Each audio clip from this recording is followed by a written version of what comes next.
Hey everybody, it is Lorelia. Welcome to another episode of the Never Lose a Deal podcast. As always, this podcast is for real estate investors who want to learn how to creatively leverage other forms of capital in order to expand their portfolio. So today, I want to talk about, as you see the title, FHA income limits and investor loans. And I thought this topic would be very good because it is going to tie into everything that I have been talking about in the past few episodes. And so, in the past two episodes, I've been talking a lot about um, your understanding of if you are a real estate investor who is looking to leverage investor loans, that being DSCR, that being fix and flip, that being new construction. And as we go into 2025, as I film this, it is now December 2024. Now is the time to lock in. Now is the time to really understand what it is that you are doing when it comes to leveraging these forms of capital. Because, as I mentioned in the past, when you decide to go into the space of investor loans, that is a different animal. It is not like FHA, getting an FHA mortgage. And so, although I am not one who originates FHA, I'm not a mortgage broker who works with clients with FHA. But the topic that I want to talk about today will be in alignment with what it is that I talk about. Because in my last episode, I talked about fix and flip loans. And so I really want to tie in some real life information, what I'm here doing locally here in my state of New Jersey, working with investors, along with some of the new guidelines that FHA has put in place that will take into effect of 2025. So that is why I can't emphasize enough that locking in is important. Now is not the time to take part in um I want to say strategies that will not produce any fruit. And when I say will not produce any fruit, they will not produce any type of fruit, is because a lot of times many people do not know the moving parts of what it is they are doing. And so my desire, as always, on this podcast is to really inform the listener, whether you are watching on YouTube or listening on the podcasting platforms, is to give you context with what it is that I am talking about. So, of course, although a lot of times these episodes are only 30 to possibly 50 minutes long, I do try to really give an understanding of what it is that I want to deliver to you, because this stuff will affect how you decide to invest going into 2024, especially if you are looking to leverage any form of capital that is asset based. And so, asset based lending, talked about it before, do a really brief recap, is lending that is specifically designed for investors. It is not FHA money. It is not government backed money. It is not VA money. It is not 203k money. Those mortgage products or monies that is backed by the government. Now, I'm not going to go into the Fannie Mae's and the Ginnie Macs and all that other stuff, but that's government money. When it comes to asset-based lending, those loans are either hedge fund backed by hedge funds or by private lenders. So the guidelines are going to be different, particularly for the lender or the mortgage person that you are working with. It is not straight across the board. So I give you that disclaimer to let you know that the information that I will be talking about will be based on my experience and lenders that I work with. Because the biggest misconception many investors do, primarily newbie investors, is they do not know the difference between the two. They're listening to an FHA guy, a FHA girl who knows that. They do that all day and all night. They are the FHA guru. And they're giving advice to people who are in the investor space, having those individuals thinking that the guidelines are the same, and they're not. And as I mentioned to you in other videos, FHA is the same in New Jersey as it is in Virginia, as it is in Alaska, and the list goes on and on. You can literally go on the government HUD FHA site. They will give you all the guidelines on how that mortgage product works. It's not the same with investor loans. So that is why I'm putting this podcast episode tonight, is because one of the important things that you want to consider in 2025 is who is part of your power team. I love that topic. I recently heard a mortgage professional located here in my state use that term, and I thought it was a great term to use. Although your power team, of course, may be something that you have heard in another aspect, but your power team is who are the people and the individuals that you need to lock arms with if you plan to have real estate success in 2025. And that is what I want to get across to you today, because there's a lot of changes that are happening. And so if you are an investor who wants to stay active, who wants to keep their toolbox, and as I say, your funding and financing toolbox sharp, then you need to have someone that is part of your power team, primarily the financing part. I'm not talking about your accountant. Your accountant would be part of your power team, your lawyer, a real estate agent, of course, a financing person. And of course, although I do work with lenders who do work nationwide and I can work with anyone, but this is what I can't stress enough. Find someone, whether you decide to use me or use someone else, but when you go into 2025, even the remaining time on 2024, because we still do have time for investors who do want to lock in and buy real estate or what have you. It never fails. Every time I do a podcast episode, my phone goes off. And so I say that to say, have someone on your power team. So important to have someone on your power team. And that is what I want to talk about today. Give me 1 second. Oh boy.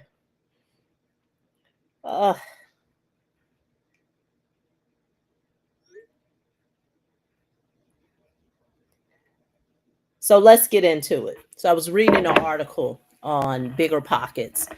And let me share my screen to show it to you. Okay. So I hope you can see my screen, and I pray that you can. I was looking at this article on bigger pockets, and bigger pockets is talking about the FHA limits that got increased. And I like, although I had already heard the news, but I like how the article was written, because it was written in the context of opportunity for investors. And just so you know, I mean, do your own research, do your Googles. All you have to do is Google FHA limits for 2025, or either go on the Bigger Pockets website and read it for yourself. But anyway, it talks about The FHA limits that have been increased in 2025, and they go as high as, if you can see my screen, loan limit values of $806,000. And that is the value. Now, of course, with FHA, depending on the market that you are in, the numbers may be different. But here in a high income state like New Jersey, as well as a high value state like New Jersey, this is a win win. This is a win win for the fix and flip investor. And so, although I am not an FHA expert, and do not claim to be one, as always, all alerts are coming up. Um, but I do make sure that I have some understanding so I can be an a more informed advisor to my investing clients when it comes to what is the end game, when it comes to whatever they plan to do, when it comes to leveraging an asset based loan such as a fix or a flip or new construction. That is important because I always, when I'm having a discussion with a client or if I'm speaking to a group of individuals, I'm supposed to be speaking next week to a group of real estate professionals here in my state, actually locally, in the great city of Newark, New Jersey. And so, going to be talking to those group of real estate professionals about asset based lending and how I can help them. But one of the things that I always stress is that you have to know your end game. You have to know what's next. And although the experienced investor may know that, it is also important to remind them of what's next because that is going to play a large part in the investor getting any type of loan through underwriting. And so this is straight across the board. Although I've said every asset based lender is different, every mortgage professional you work with who can help you with fix and flip loans, new construction, DSCR is different, but understand a lot of times the rules are the same, meaning that every lender is going to expect you to have some understanding of your deal. And so this article pretty much goes into um, the limits that have been increased, which of course will be greater opportunities for the investor because now the fix and flip investor can now be able to sell to the end buyer. And a lot of times, those end buyers may be first time first time home buyers who will use FHA. And so coming back to want to come back, I hope I'm back. um uh, Now I don't know where I'm at. Okay, I think I'm back. Okay, coming back. Since I'm back over to the screen, I'm not sharing my screen. Um, that's so important. Can't stress that enough. That is so important. Knowing the landscape of who will be the end buyer to buy your home. Going back to what I said when I speak to groups, when I'm having a discussion with an investor, um, no lender is looking for you to figure it out once you're in a deal. Like they're not looking for you to just give me the money and I'll figure it out on the way.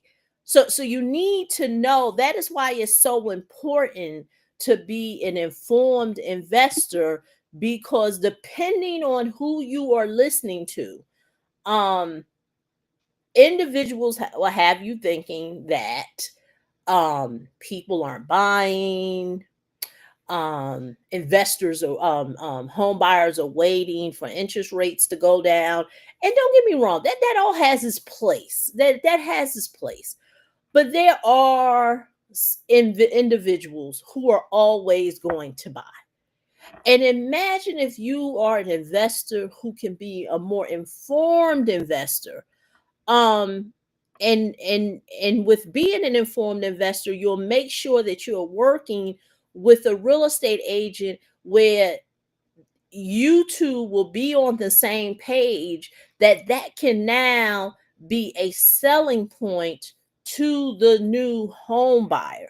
Because when I think about here in New Jersey, high income state, especially in the county that I live in, especially in the county that I do business with, even as I mentioned to you about Newark, New Jersey, going down, speaking to investors down in that city. It is an urban city.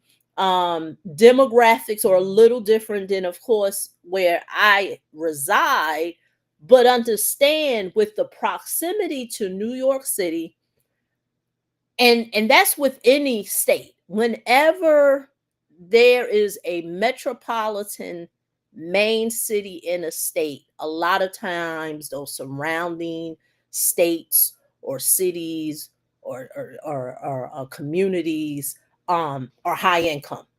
And I don't claim to know every market, but I know this for certain. If you take the United States, you take the map of United States, and if you just go around the perimeter of the country, as I do it, I'm literally, imagining what United States will look like. So you go all the way up to Maine, come down to Florida, all those states, prime real estate. The whole perimeter of the United States is all prime real estate. I don't care where you go. Starting up to Maine, down to Florida, go up into the Gulf area. Now you're in Florida. Of course, you got some southern states, but they're near the water. Then you're up by Texas and come around, and then you go up to California and up. That whole perimeter is prime real estate. Prime real estate, don't care what market you're in, prime real estate, whatever investor is in that market, they know that that's prime real estate. Going back to what I said about the great state of New Jersey, um, when I did a case study a few episodes back, did a case study on a DSCR loan in the city of Newark, and I showed you $500,000. $500,000. Even at that $500,000, now I'm someone who do work with investors, and I gave you the guidelines of if an investor wanted to buy that, leveraging a DSCR loan, but that's still a prime opportunity for a person who wanted it to buy it FHA, because even though the guidelines are increasing in 2025, but in 2024 they still meet the guidelines to purchase a three family FHA. What is it, 3.5% down? And I like the way Bigger Pockets wrote the article, and they said, and you get the government to pretty much finance the rest. I mean, it makes sense, yeah. And although, like I said, I don't even, work with clients who are looking for FHA, but it just shows you that the government is realizing that there's prime real estate in this country where values are high, and they're increasing the loan limits.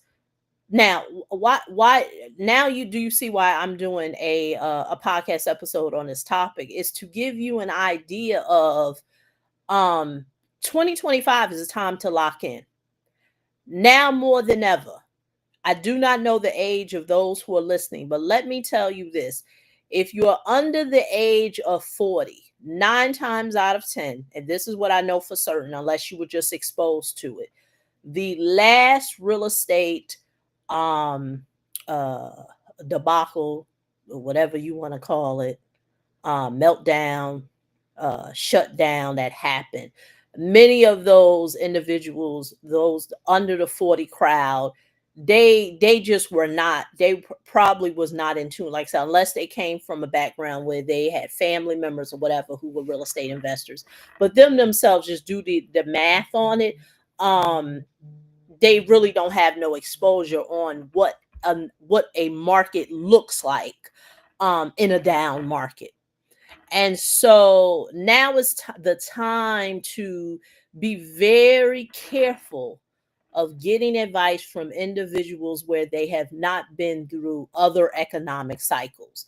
Because, like I said, 9 times out of 10, if they are under 40, they've only seen great times, they've seen booming times. So now we are in a market that interest rates are a bit higher. That's why podcasts like mine, where I talk about creative financing, is there are opportunities to invest in real estate, but they're going to be possibly outside the scope that the what people normally know how to do. Now is going to be the time. I said this back in 2022. I said, mark my word, this is the time now, the next couple of years, when 2024, I was saying this back in 2022, but I was saying this is going to be the time where we are going to separate the serious from the curious. And so now is the time. That's why I said a power team. Now is the time for you to lock in and have a power team, individuals, a group of individuals, part of your power team, but one of those individuals must be a financing professional, not you. And yes, I am online talking, but be very careful of listening to something online and then want to be able to bring it to a fruition with another professional, especially if they do not have the expertise. Now is not the time, because this is what I want to tell you. Going back to my example about 2008, don't be one of those individuals, because I always say 2008 is when I ran to real estate, where other people had the story of they lost this, they did this happened, everything, the bottom fell out, they were at the, whatever, not to make a mockery of people's situation, but I ran to it. So I only know markets where things are, a little topsy turvy. That that has been when I have been able to thrive, because competition is scarce. you know, uh, those who are literally doing things, they're not going to be, the beginners are too scared, and then you have the ones in the middle are still waiting for interest rates to be like they were in 2019 and 2020 and 2021. They still waiting for that. So right now we're only in a market of people who, when it comes to investor pool, are those who have been through some topsy-turvy markets, and they just know we're going to just press on. Now is the time. That's why it's so important to look at and read and be and be a student of understanding market cycles, what's going on. Can't tell you enough. Now is not the time to want to do any types of tricks of the trade. Because mark my word, the individuals who are chasing tricks, who are chasing falsehoods that are never going to bring anything into fruition, in a few years they're going to be the pool of those individuals who are going to be saying, oh man, if I had my ducks in order, I could have did this, I could have did that. Ladies and gentlemen, don't be one of those individuals. So what I want to share with you, and I said I would do that in another video, is I want to give you an idea of what we're working on here in New Jersey, because um, I said that uh, I was going to share some things with what we were doing, what we're doing.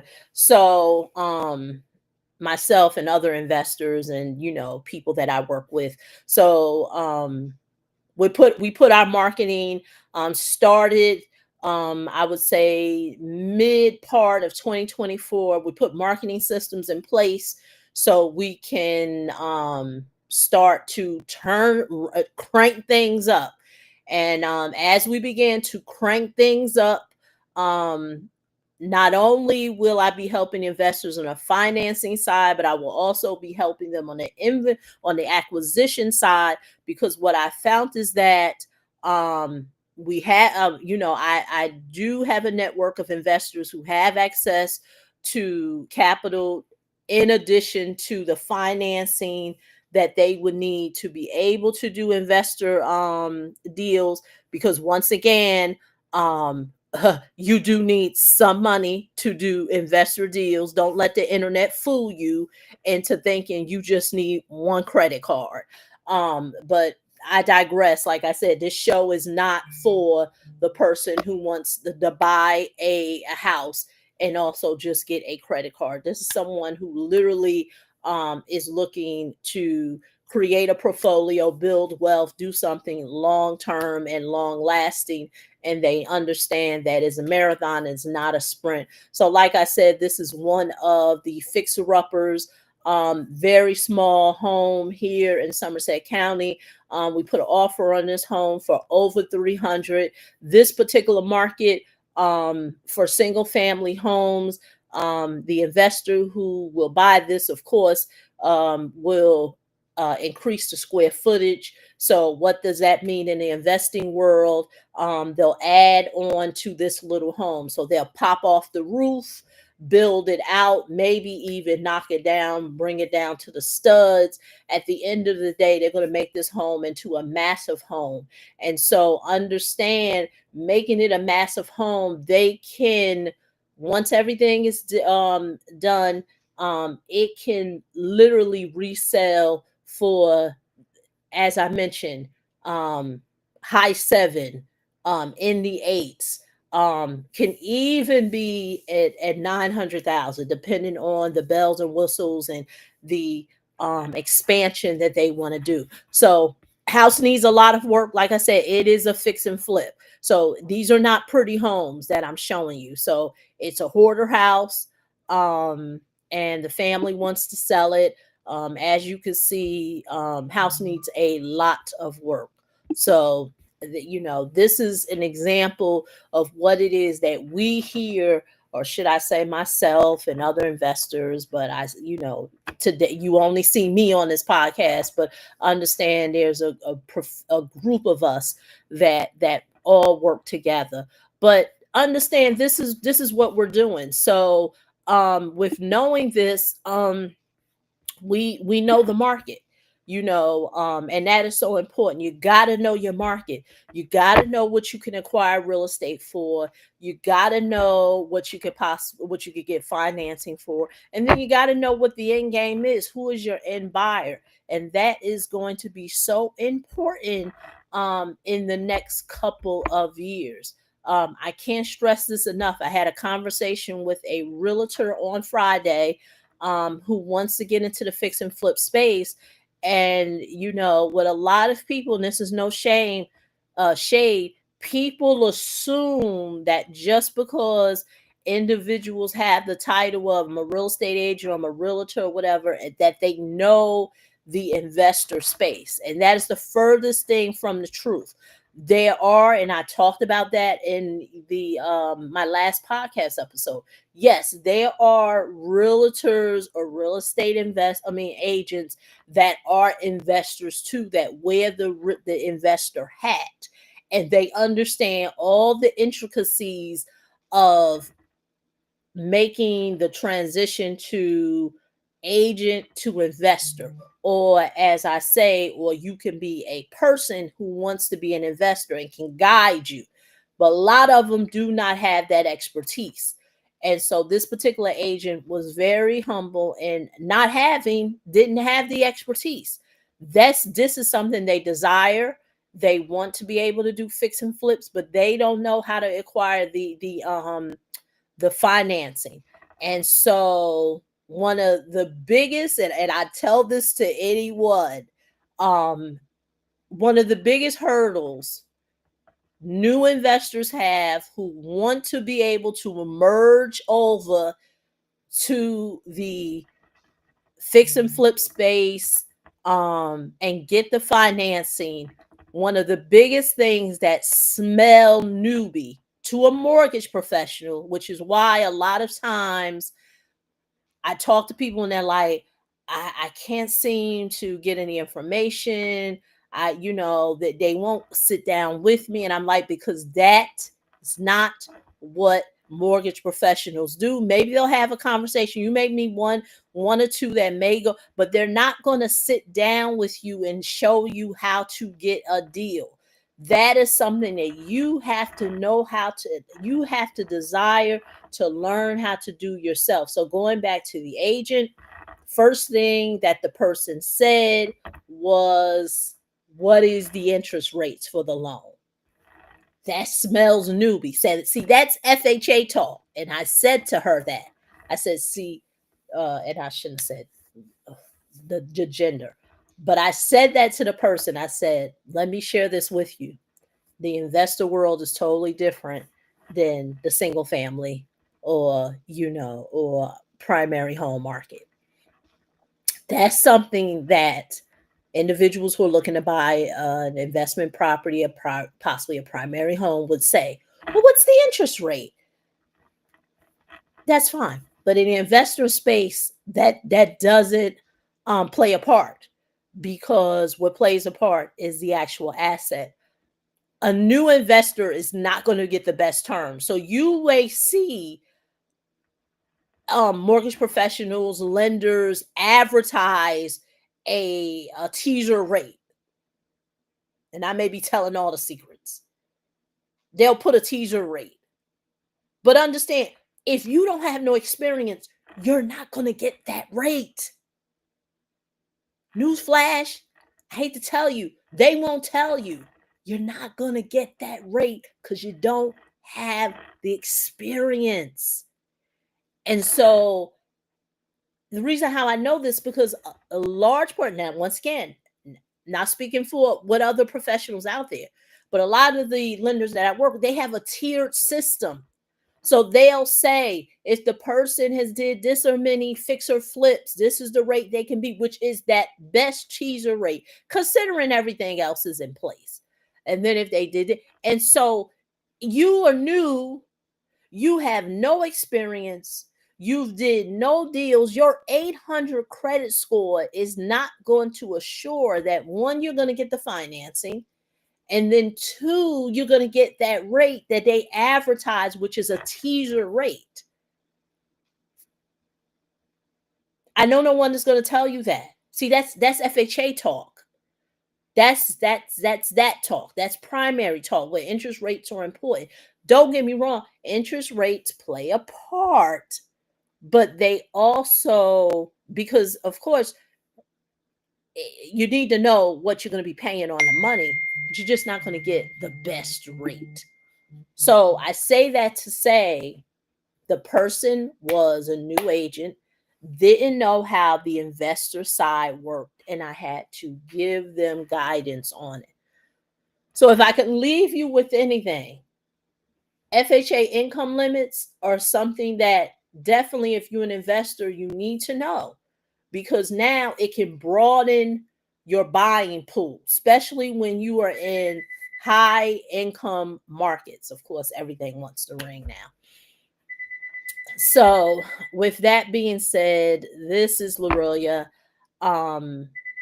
If you want to learn more about me, as you can see on this podcast, you could go to you'll see the ticker going on and on, www.neverloseadealpodcast.com, to learn more about me. But also want to give I want to give a big shout out to the sponsors of today's show, www.leverageportfoliocapital.com, to learn more about how you can get access to asset-based lending, financing to do either your next fix and flip, new construction, DSCR, portfolio loans, the list goes on, ground up construction. Um, like I said, this is the place if you want to learn more about how you could creatively have other financing tools part of your financing and funding toolbox. This is the place you definitely want to be locked into. So if you're watching this on YouTube, please leave a comment. Let me leave your thoughts. And if you're listening on one of the podcasting platforms, please rate, subscribe. I always forget the terminology for the podcasting. I forget, what do you do? I think you rate it or something. But as always, we'll continue to share more content in the creative financing space, especially when it comes to asset-based lending, especially when it comes to unsecured business financing. And let's do some deals. Let's create wealth for ourselves, and let's be informed. So once again, this is Lorelia signing off.